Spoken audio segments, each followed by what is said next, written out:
is crucial in the game of soccer. So how many of you have seen a professional game on TV or in person? Cool. Okay, so how important is ball movement in the game of soccer? Okay, so what teams have you seen that do it best with precision? USA, women's soccer. They're the best soccer team. Okay. So today, like I said, we'll practice making passes using the inside surface of our feet, and the main goal is to master the inside pass, but I'll also mention some other passes you can make inside. So this is a really important skill to master because no team can be successful if they can't accurately put together a string of passes in a game. And teams at all levels must master the skill of passing before they can move on to set plays, and the best teams are versatile and change up the passes they use.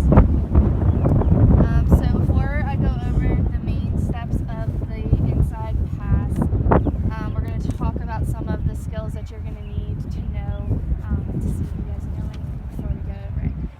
So can you guys point to the different soles of your feet? So where's the inside of your foot?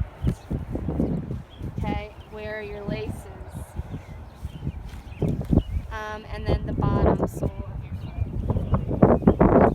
Okay, which sole? Okay. And what's your dominant foot? And your non-dominant. And where should your non-kicking foot be placed on the ball? Like the one that you don't kick with. Where do you think it should be placed? Next to the ball. So if you're kicking with your right foot, your right foot should be next to the ball, about a foot away. And then where should your hips be facing when making a pass? Forward towards your target. So if I was passing to Dwyer, I'd have my hips face towards her. Okay. So there are 8 different components to making an inside pass. The first thing you want to focus on is your first touch. So when you're receiving a ball from a different teammate, you want your first touch to set you up in the direction that you want to pass the ball.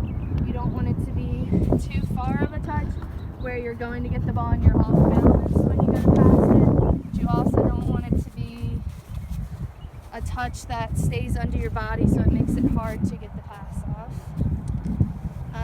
Your plant foot, like I said before, should be about a foot away from the ball. And this is usually your non-dominant foot, especially for beginners. The distance away from the ball gives you enough room so when you do make contact with the ball and follow through, you're not kicking yourself in the leg. If you're too close, you're going to make a bad pass. The third aspect would be that you're hitting with your inside sole. So you want to think of your foot as kind of like a hockey stick. So you want to keep it flat and pointed towards your target. You also want to think about your leg position. So when passing the ball, depending on how much power or distance you need, your leg's going to go up further if you've got to pass 15 yards. But if you have to pass 5 yards, it's not going to go as far out. Your body position when passing the ball, you want to lean slightly forward over the ball. So this is kind of similar to when you're learning to shoot. You don't want to lean back or the ball's going to go right over the crossbar. But if you lean forward, it's going to stay on the ground. Your hips, again, like your plant foot, want to be faced towards your target so you make an accurate pass. And then there's 4 different aspects for precision. So that's power, so how hard you hit the ball. Accuracy, how accurate you get it to your teammate.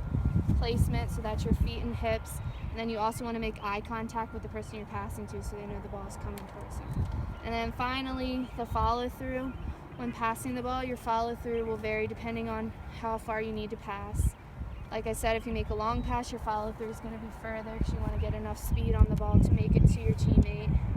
And if it's a short pass, it'll be not as big of a follow through.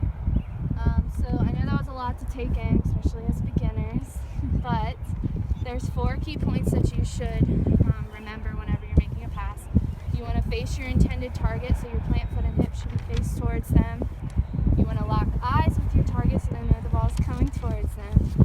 And then you want to pass the ball at we call it the equator of the ball. So if you cut the ball in half, you want to hit it right at the spot where you cut it in half.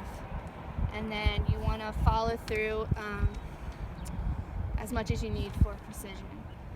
Okay, so like I said before, these are the 8 steps. So your first touch, your plant foot, the inside sole of your foot. You want to think about your leg position, your body position, your hips, the precision of the ball, and the follow through. So, can I have one person stand in the cones over there so I can kind of show you all of it put together. Alright, can you pass me the ball, please? Alright, so I'm going to take a first touch that's in front of me. Then I'm going to place my plant foot. Then I'm going to lean over the ball, make contact in the middle, and pass back with a follow through. Okay. Alright, and then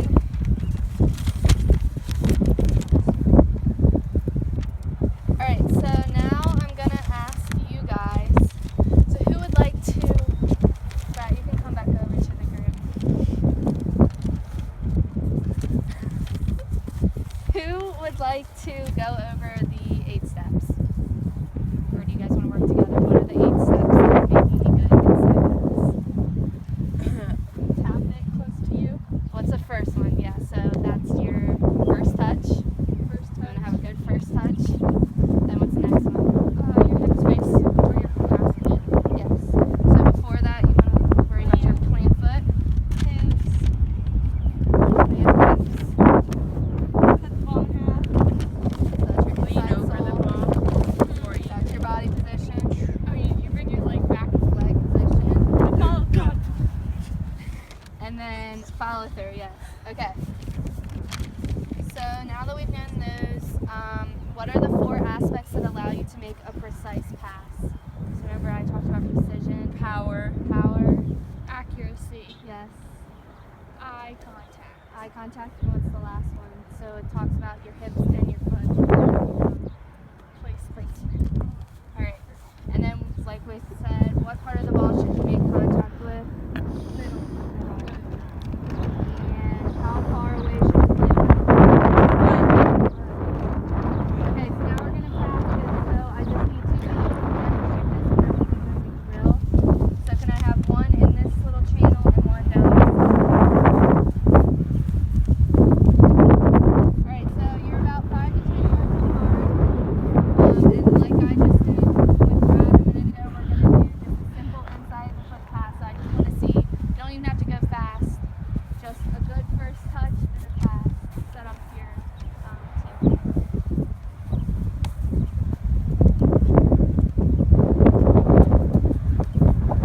Try to make it inside the pins.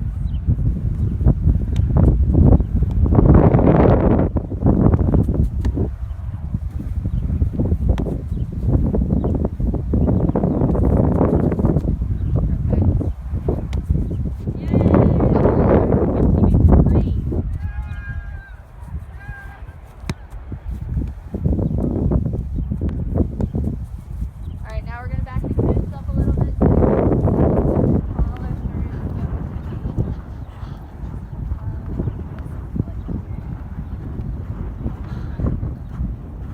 Alright, so now doing the same thing, but your follow through is going to make the ball go a little further.